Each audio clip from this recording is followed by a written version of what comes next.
Assalamualaikum warahmatullahi wabarakatuh. Saya Eni Anita, CGB Angkatan 7 SMAN Srono Kabupaten Banyuwangi, dengan pengajar praktik Bapak Samsul Muarif SAG dan fasilitator Ibu Dokteranda Ati Sulistiati MPD. Ketemu lagi dalam aksi nyata budaya positif. Filosofi pemikiran Ki Hajar Dewantara menjelaskan bahwa tujuan pendidikan adalah menuntun segala kodrat yang ada pada anak agar mereka dapat mencapai keselamatan dan kebahagiaan setinggi-tingginya baik sebagai manusia maupun sebagai anggota masyarakat.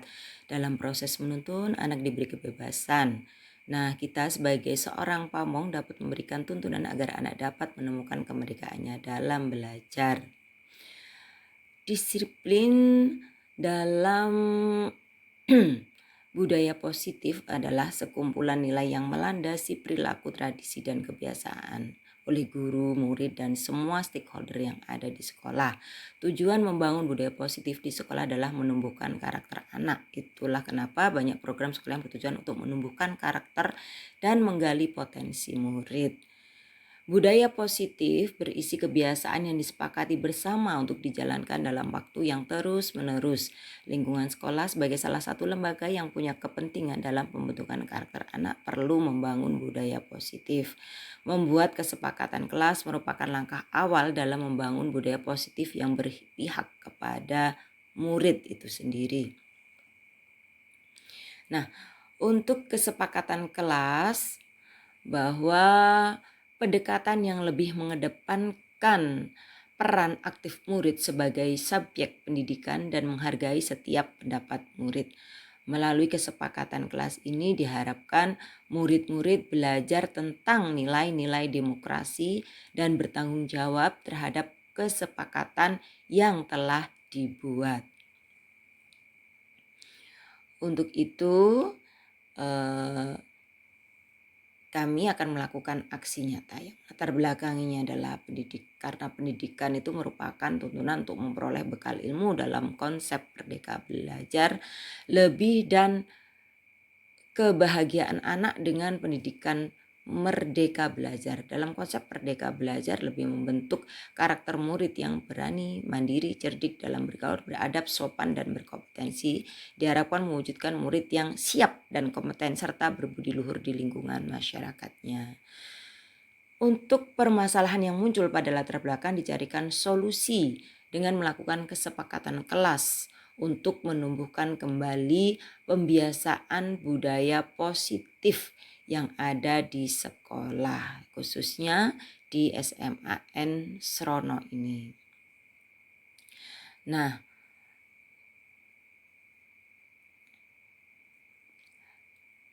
langkah-langkah dalam membuat kesepakatan kelas. Yang pertama, guru bertanya kepada murid tentang impiannya. Yang kedua, murid memberikan respon atas pertanyaan guru dan menuliskan idenya pada kertas. Ketiga, mengambil kesimpulan dari ide-ide yang telah ditulis oleh murid, membuat ide menjadi kesepakatan kelas. Kelima, menulis kesepakatan yang telah disetujui dan membagikannya melalui aplikasi WA. Keenam, murid melakukan aksi nyata tersebut. Hasil dari aksi nyata, respon murid adalah senang, bersemangat, antusias melakukan kesepakatan kelas yang telah dibuat dan disepakati bersama-sama.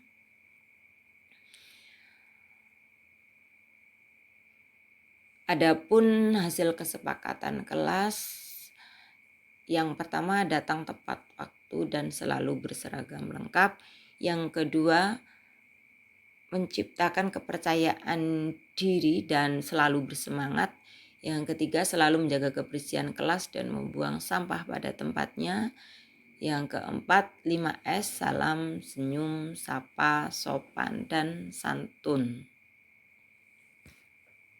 Itu hasil kesepakatan kelas di sekolah kami. Adapun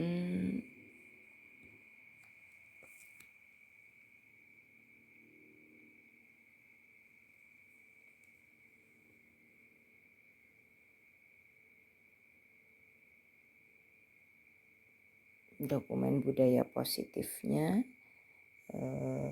ini adalah ketika anak-anak datang tepat waktu, mereka selalu berseragam lengkap.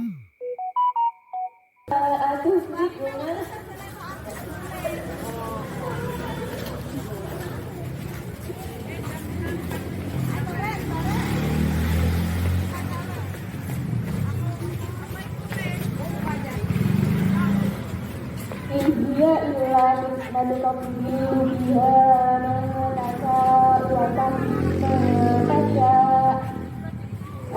tawallina qad'ir wa warhamna anta khairul adab. Yang dapat adalah sisi di balik sisi depan dibagi sisi kiri, maka itu samping dibagi sisi kiri. Lalu kalau membuat sudut 60 derajat itu otomatis sudut yang lainnya. Semangat pagi. Pagi, luar biasa, Semarang Jaya, keren. Matematika.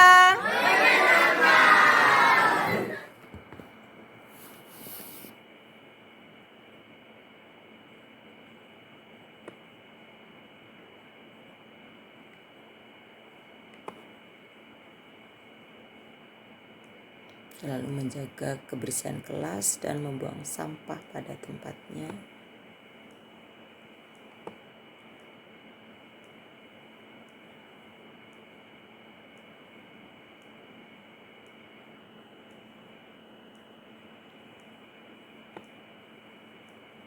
Ini adalah dokumen Izin Kepala SMA N Srono, Bapak Dr. Anes Hadiri MM, diseminasi budaya positif dilaksanakan Jumat 13 Januari 2020.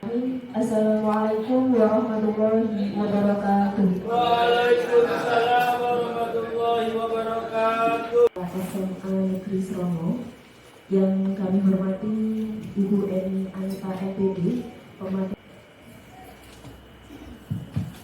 Assalamualaikum warahmatullahi wabarakatuh.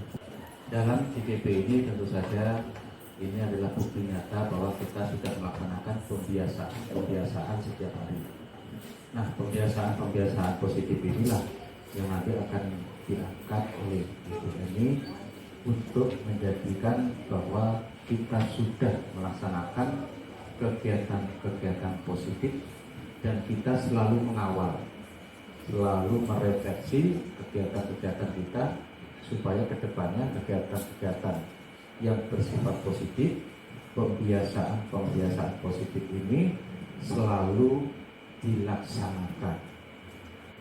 Tapi kegiatan positif ini akan selalu dilaksanakan secara terus-menerus, konsisten, sehingga pembiasaan akan selalu menyiram tanaman, menjaga sarana prasarana yang ada di sekolah supaya tidak cepat rusak gara-gara salah urus, dan sukses, tidak ada kendala apapun dalam pelaksanaan CPP tahun ini yang angkatan ke-7. Terima kasih kepada seluruh pihak, istimewanya Kabupaten ini. Selamat, silakan melanjutkan tugas-tugasnya. Halo hadirin yang kami hormati, kita ikuti acara berikutnya, yakni diseminasi budaya positif di sekolah yang akan disampaikan oleh Ibu Eni Anita MPD. Kepada beliau kami persilakan.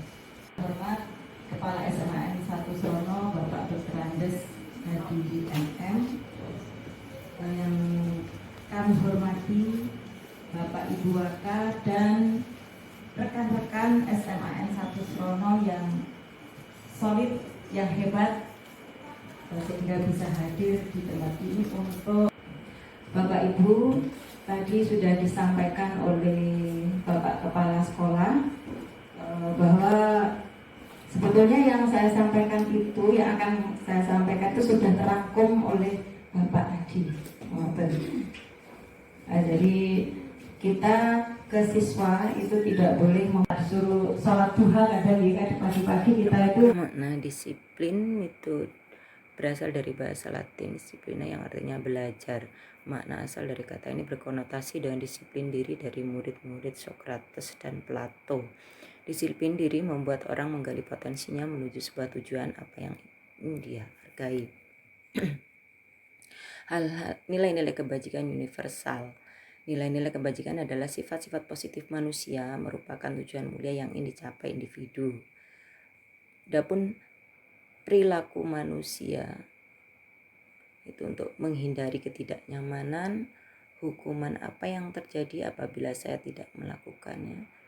Nah, ini bahwa kita itu sering dihukum oleh sebuah penghargaan. Bahwa penghargaan berlaku sama dengan hukuman dalam arti meminta atau membujuk seseorang melakukan sesuatu untuk memenuhi suatu tujuan tertentu dari orang yang meminta atau membujuk. Dorongannya eksternal dan akan ada faktor ketergantungan. Pengaruh jangka panjang dan jangka pendek. Satu, penghargaan efektif jika kita menginginkan seseorang melakukan sesuatu yang kita inginkan dalam jangka waktu pendek. Penghargaan akan tidak efektif hanya jika Anda melakukan hal ini, maka Anda akan mendapatkan penghargaan yang diinginkan. Jika saya mengharapkan suatu penghargaan dan tidak mendapatkannya, maka saya akan kecewa dan berkecil hati, serta kemungkinan lain kali saya tidak akan berusaha sekeras sebelumnya. Contoh pengakuan atau apresiasi kebajikan. Kemarin saya perhatikan, nilai kebajikannya rasa empatimu besar sekali. Situasi pada saat menolong murid baru di kelas kita. Kita sekarang kan belajar apakah itu restitusi. Restitusi adalah proses menciptakan kondisi bagi murid untuk memperbaiki kesalahan mereka, sehingga mereka bisa kembali pada kelompok mereka dengan karakter yang lebih kuat. Kita lanjutkan dengan posisi kontrol. Nah, dalam posisi kontrol ini kita bisa menjadi sebagai penghukum, membuat orang merasa bersalah, sebagai teman, sebagai pemantau, dan sebagai manajer. Level paling rendah itu adalah sebagai penghukum. Sedangkan level tertinggi di sini adalah sebagai seorang manajer. Diharapkan kita sebagai seorang pamong, guru sebagai seorang pamong itu minimal sebagai teman. Ciri-ciri dari restitusi, yaitu restitusi bukan untuk menebus kesalahan, namun untuk belajar dari kesalahan, memperbaiki hubungan, tawaran, bukan paksaan. Nah, dalam kita membuat peraturan kelas itu menumbuhkan keyakinan kelas, kemudian lingkungan didukung oleh budaya lingkungan kelas, dan tumbuhlah budaya positif. Nah, ini adalah 5 kebutuhan pokok manusia. 5 kebutuhan pokoknya yaitu cinta, belonging, power, freedom, fun, dan survival. Nah, untuk menstabilkan identitas, membuat anak yang merasa gagal karena berbuat salah menjadi positif terhadap dirinya. Guru berkata, salah satu contohnya yaitu berbuat salah itu hal yang manusiawi, atau tidak ada manusia yang sempurna. Itu contoh-contoh menstabilkan. Untuk contoh ini validasi kebutuhan, membantu murid mengenali basic atau need atau kebutuhan dasar yang ingin dipenuhinya ketika melakukan kesalahan tersebut. Pada dasarnya sikap tindakan manusia tujuannya adalah memenuhi basic kebutuhannya, apakah itu power, freedom, belonging, love, fun, atau survival. Salah satu. Kemudian kita menanyakan keyakinan. Anak melihat kesalahannya dihubungkan dengan dan nilai-nilai yang mendasari manusia berinteraksi dengan orang lain. Guru berkata, apa nilai yang kita percaya di kelas atau sekolah kita? Nilai-nilai universal apa yang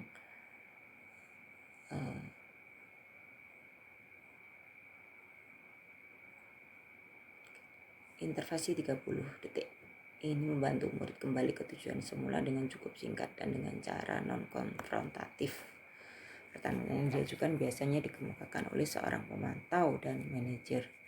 Contohnya, apakah kamu ingin berbuat lebih baik? Apakah saat ini kamu sedang menjadi orang yang sedang kamu inginkan?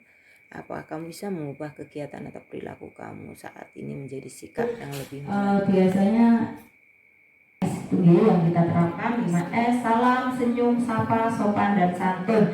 Setiap pagi kita ada guru tiket yang ada di depan, bersalam-salaman dengan siswa. Tentunya kalau salaman itu kan dengan senyum, nggak mungkin merengek dengan siswanya kan nggak mungkin. Anak-anak juga imbal balik juga dengan senyum, menyapa, dengan sopan dan santun.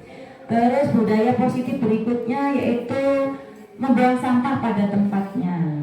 Diharapkan anak-anak kita itu selalu membuang sampah pada tempat-tempat yang sudah ditentukan dan membawa tumbler ke sekolah kalau minum dan dengan tidak pakai kemasan. Terus sholat Jumat di masjid sekolah dan kegiatan keputrian. Nah ini kan sudah berjalan sholat Jumatnya. Untuk hari ini dispen karena ada kegiatan kelas 12 sehingga tidak bisa melaksanakan sholat Jumat di Masjid Ar-Royan Tercinta kita. Sementara anak-anak itu sholat Jumat, yang putri itu ada kegiatan keputrian. Pulangnya bareng dengan anak-anak tanpa sholat duhur gitu. Yeah. Jadi anak-anak cowok pulang selesai Jumatan, ceweknya pun pulang juga begitu. Meskipun kadang anak-anak itu jam ketiga, kadang-kadang tidak tepat waktu karena masih di luar itu. Dan seterusnya. Berikutnya adalah sebenarnya sudah selesai Bapak Ibu, tapi kita rangkum dulu. Budaya positif itu tadi kita ngalor ngidul ngomongnya, kalau budaya positif itu apa sih? Dan kebiasaan-kebiasaan di sekolah yang berpihak pada peserta didik agar mereka dapat berkembang menjadi pribadi yang kritis, penuh hormat dan bertanggung jawab. Gitu. Sehingga budaya positif ini harapannya berkembang di sekolah kita, menjadikan sekolah kita menjadi sekolah yang lebih baik, lebih lagi. Terima kasih. Itu saja yang dapat kami sampaikan. Assalamualaikum warahmatullahi wabarakatuh.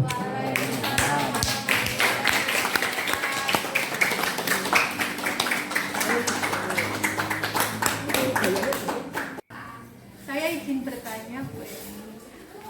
Seumpama budaya yang sudah diberikan, budaya baik yang sudah diberikan tidak berimpak apa-apa pada anak-anak itu bagaimana? Terima kasih. Pertanyaan tadi kalau budaya itu tidak berimbas, namanya budaya itu sudah berarti kan sudah membudaya, sudah berimbas di tempat tersebut karena budaya itu kan kebiasaan yang sudah ada mengakar, itulah yang namanya budaya. Kalau belum berimbas berarti bukan budaya, belum menjadi budaya. Itu baru sebatas peraturan atau kesepakatan yang belum membudaya di tempat tersebut. Kalau sudah budaya berarti mengimbas ke kebiasaan siswa tersebut sehingga siswa tersebut bisa menjadi anak yang berkepribadian yang baik.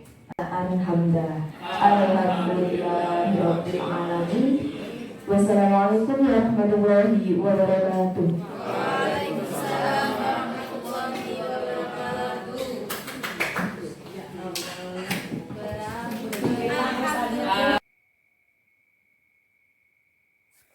Terima kasih. Salam guru penggerak, bergerak dan menggerakkan.